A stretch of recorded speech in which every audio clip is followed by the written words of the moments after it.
First of all, I want to ask you, why kinetic art?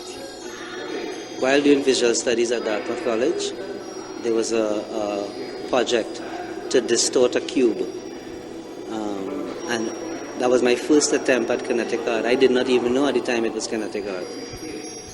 So it's almost by accident I stumbled upon this. But in hindsight, I could think of when I was 6, 7 years old, playing with what was the equivalent of Lego blocks and building bridges, and all this other fascination with assembling things.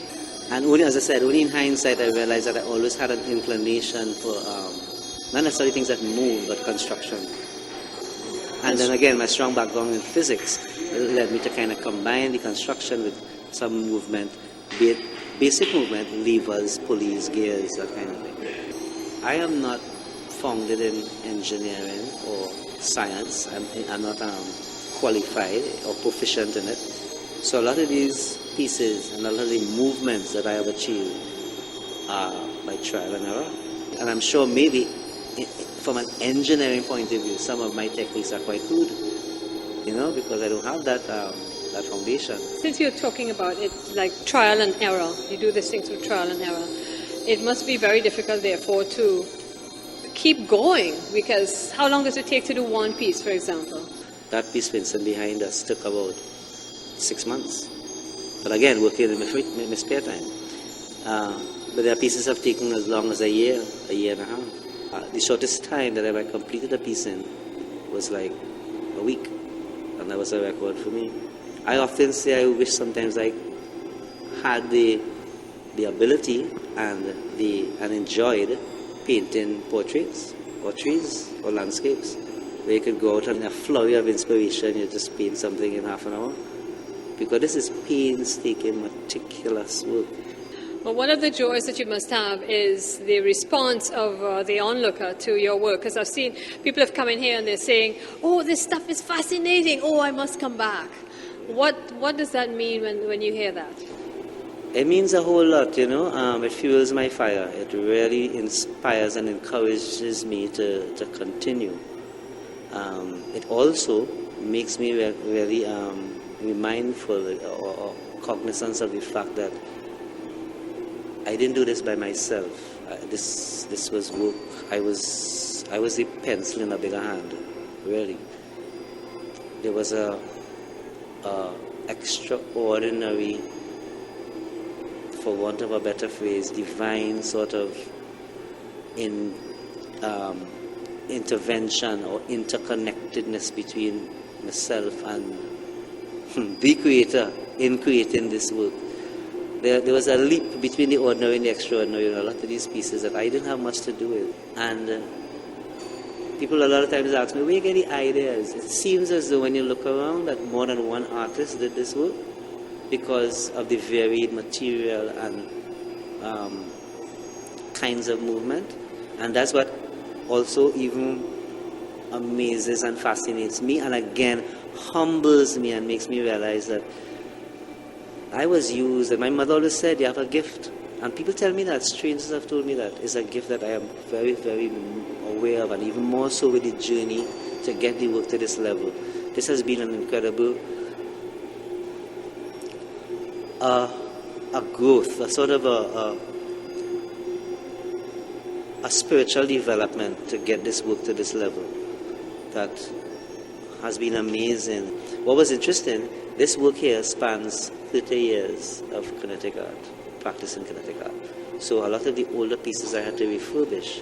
So it was interesting doing that journey and going back into the old pieces and seeing some of the techniques I used. Even revisiting the pieces was a journey for me that was really kind of retrospective and make me realize how much of my life I have devoted and in some cases what I've sacrificed to do this work, because, as I said, of how time consuming it is.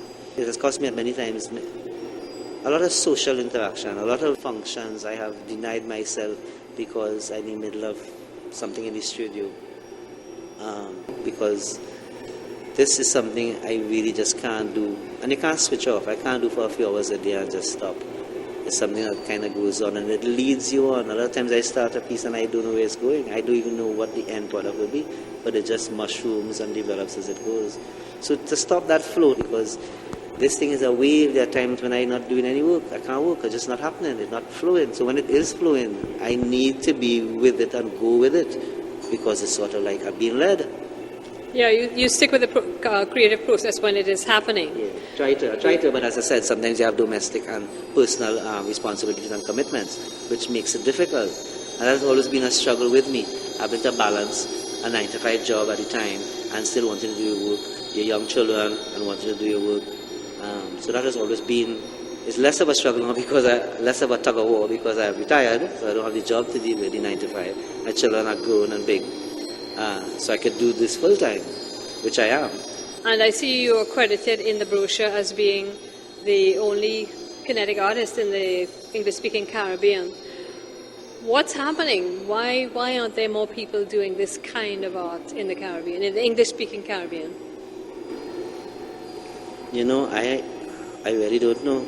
And I'm surprised that no one has done any sort of mechanical or moving art. Other than myself that I know of. I'm not sure why, but it also amazes me that the fact that I am the only one, that I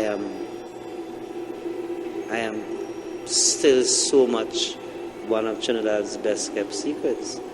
Because even people hearing this now would be saying, hey, I didn't even know what kinetic art is about. 1, 2, I never heard about Guy Beckles.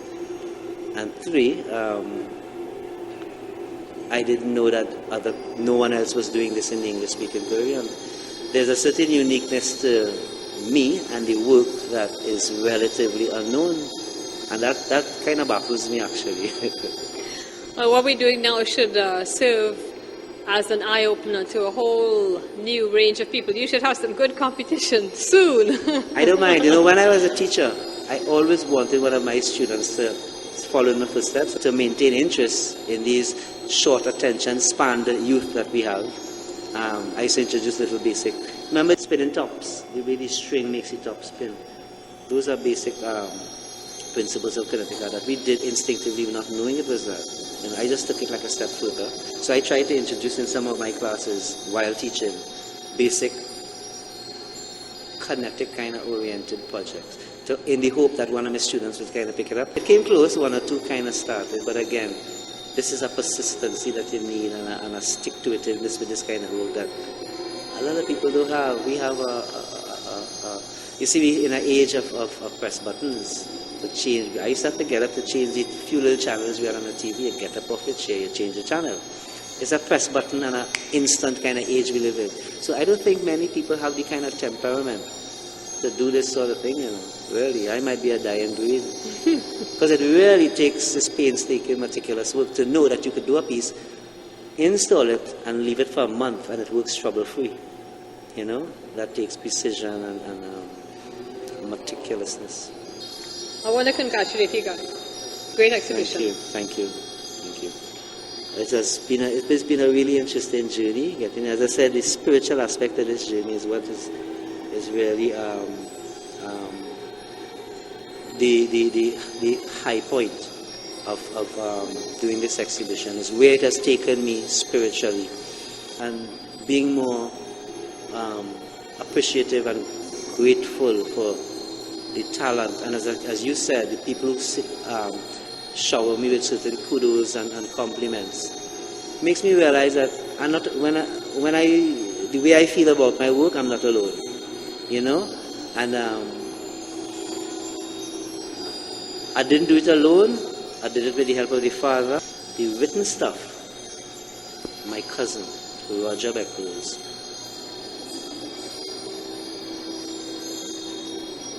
has an incredible gift that we would look at a piece, I'd show him my new piece, maybe months after, we would get together and I'd say, well, do you remember that piece with the black and white with the 2 faces? I want to write something about that piece. This is what was in my head when I conceived this piece. Sometimes even while speaking, he would start on the computer. So all the written stuff you see in this room is Roger's written interpretation or my verbal explanation of the work and the concept and the philosophical or social statement being made. I couldn't have done this without people like Roger. He was someone who never said no to me and always was there to pat me on my back. But that's another thing. Working within this society has not been an easy kind of a flow for me, with the certain obstacles and restraints and constraints that I had to contend with. Roger was one of the people who always would shine a light on the dark cloud. Without that, without that kind of support, this wouldn't have happened the way it did. And again, the last thing I would like to say is about the feeling of humility. In that I really feel that I was somewhat used by God to create this work, to evoke that same reaction you spoke about in people, in many cases children, when they view my work, whether it makes them chuckle, smile, or get a bit nostalgic about their childhood, or get some sort of intrigue or fascination about the movement and the mechanics of it, and makes them start to think a little deeper. Well, I wonder how we did that, you know, and in many cases go beyond that and read the statement being made and kind of see the depth and the symbolism of the work. And because of the whimsical nature of my work, it is very relevant and appropriate for the now times that we live in, with the turbulence and the wars and the cocaine and the crack and the AIDS and the high food bills, etc. The list goes on. The sick child, or the not working car, or the not working husband, or whatever. You know, there's a lot of things we have to deal with. People need something that they could come and exhale and remember that we're here to enjoy this life. And something in my work could make you smile, or you're driving in the traffic. Could you imagine one of these pieces 40 feet in the air with some sort of movement, and you're in your bumper-to-bumper traffic, and you could kind of cast your eyes or your head out the window and see that, and it could just kind of make your weight and your frustration a little more bearable and tolerable. That's really, really important in these stressful, on the edge kind of times. This work could kind of make people make the difference between going home a little calmer or going home edgy and snapping at your wife. If you came to and saw some of this work before you went home, or if it was in your face, like in lobbies and in banks and this place, because you're waiting in these places, sitting in the doctor's office waiting, but you have something like this to stimulate you or to kind of keep you, it makes your waiting more pleasant, hence your stress level goes down, your bad mood goes down, and it ricochets and it continues because you go home more pleasant. You deal with your children and your family better, and it's a ripple effect. So I think my work has a great, therapeutic value in these times. Okay, now considering what you just said, I'm thinking, would you ever consider doing something, mass producing any particular item of your work? Because there's some things here that are totally original. You can see, okay, it's one of a kind. But some of the other pieces, would you ever see them being mass produced so that you can, in fact, give that same therapeutic measure to anyone who wants it? Yeah, I wouldn't mass produce it, but if there was a company or a factory that wanted to analyze a piece of work and reproduce it, yes. But as an artist, having done a piece once, if I try to do it again, is one of the most tedious and boring exercises because there's no creativity anymore. It's done already. Yeah, I was thinking that you would license it. You know, you would license it and mass produce. So you're open to that? Absolutely, yes. Either on the same scale as the existing work or something smaller. Absolutely, because people have always said, what about pieces that people can put on their desks, an executive?